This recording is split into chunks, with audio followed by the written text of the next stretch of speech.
Bonjour, donc nous allons continuer notre travail sur le livre Maths c'est complexe. C'est un wikibook. On est dans propriété et application, déterminant. Aujourd'hui, on va voir la matrice adjointe. Alors, on l'a déjà rencontrée dans les vidéos précédentes.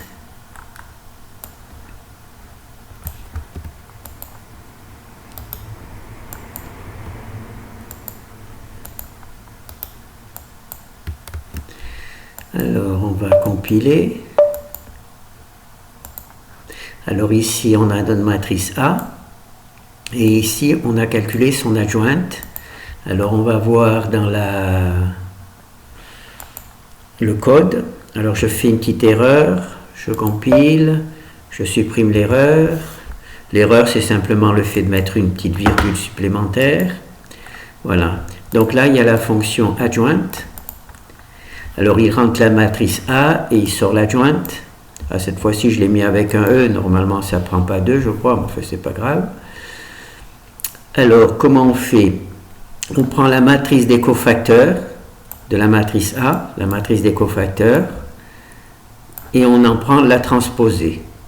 D'accord? Alors, dans la vidéo précédente, je me suis demandé est-ce que c'était une erreur, il fallait mettre la conjuguée transposée. Donc j'ai vérifié, c'est vraiment la transposée qu'il faut mettre. Voilà, c'est tout simplement, vous calculez la matrice des cofacteurs et vous en prenez la transposée. Voilà, donc là c'est bon.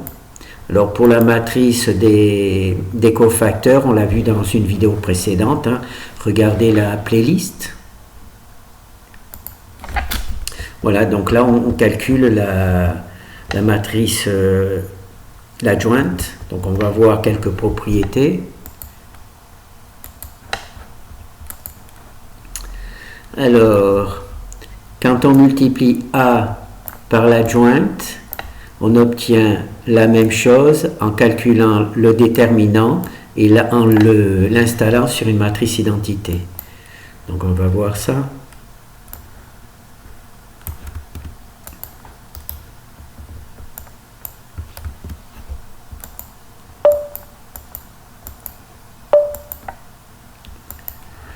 Alors ici on a notre matrice A, ici on a calculé l'adjointe, ici quand on multiplie A par l'adjointe, c'est l'équivalent de calculer le déterminant multiplié par la matrice identité. En gros, en multipliant A par l'adjointe, on obtient une matrice diagonale sur la diagonale, il y a le déterminant.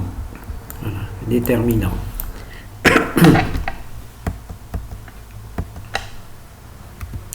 Bon, j'ai aucune vérification, donc il faut me croire sur parole.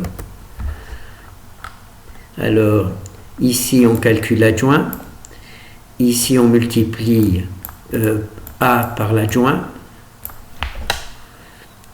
Et donc ici on affiche l'adjoint. Ici on calcule le déterminant.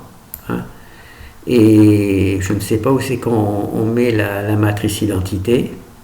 Ah ben il n'y a pas besoin de faire la matrice identité puisque le fait de multiplier A par l'adjointe, ça nous donne une matrice identité sur la diagonale, il y a le déterminant. Alors on a notre matrice A, on en calcule l'adjoint. Alors si on multiplie A par l'adjoint, on obtient une matrice identité et sur la diagonale, il y a tout simplement le déterminant. Voilà, c'est ici que on multiplie A par l'adjoint et donc là c'est cette matrice-là que l'on affiche ici et ça nous donne bien une matrice identité. Une matrice identité, on va en prendre une un peu plus grande, voilà. A par l'adjointe, on obtient une matrice identité et sur la diagonale, il y a le déterminant.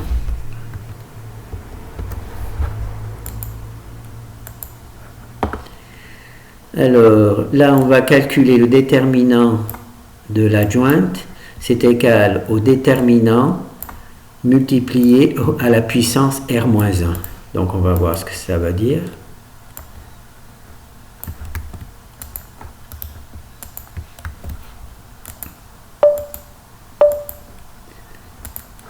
Alors ici, on a notre matrice, ici, on a l'adjoint, ici, on a l'adjoint et on apprend le déterminant. Vous avez vu que dans la vidéo précédente, en multipliant A par l'adjointe, on a la matrice identité, on a le déterminant sur la diagonale. En multipliant A par l'adjointe, on a sur la diagonale la matrice identité. D'accord ? Et là, c'est notre application. On a le déterminant et on prend l'adjointe de la matrice A, on en calcule le déterminant. Et bien, pour obtenir le même résultat, il suffit de prendre le déterminant de A et de le mettre à la puissance R-1. Et on a les mêmes valeurs. Donc on va voir ça. Alors, ici, on calcule l'adjoint. Alors, ici, on calcule le déterminant de la matrice adjoint. Et ici, on calcule le déterminant de A. On lui prend la puissance R-1 et on a la même valeur. On a la même valeur. Voilà. On prend l'adjoint de A, on en calcule le déterminant, c'est cette valeur-là. Maintenant, on calcule le déterminant de A, on le prend à la puissance R-1 et on a la même valeur. Voilà, sur plusieurs exemples.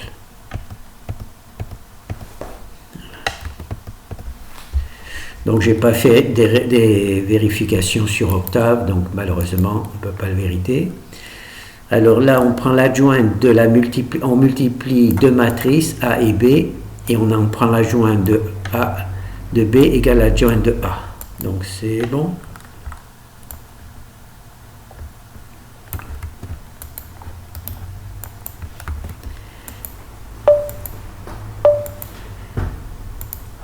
Alors on a notre matrice A, notre matrice B. Alors ici on prend l'adjointe de A, ici on prend l'adjointe de B. Quand on fait la multiplication de A par B et on en calcule l'adjoint, c'est le même résultat que quand on prend l'adjointe de B et qu'on le multiplie par l'adjointe de A. D'accord ? Je pense que l'ordre est important puisque on sait que les matrices ne commutent pas. Voilà. Donc on va faire un autre exemple. Alors on a notre matrice A, notre matrice B. On calcule l'adjointe de A.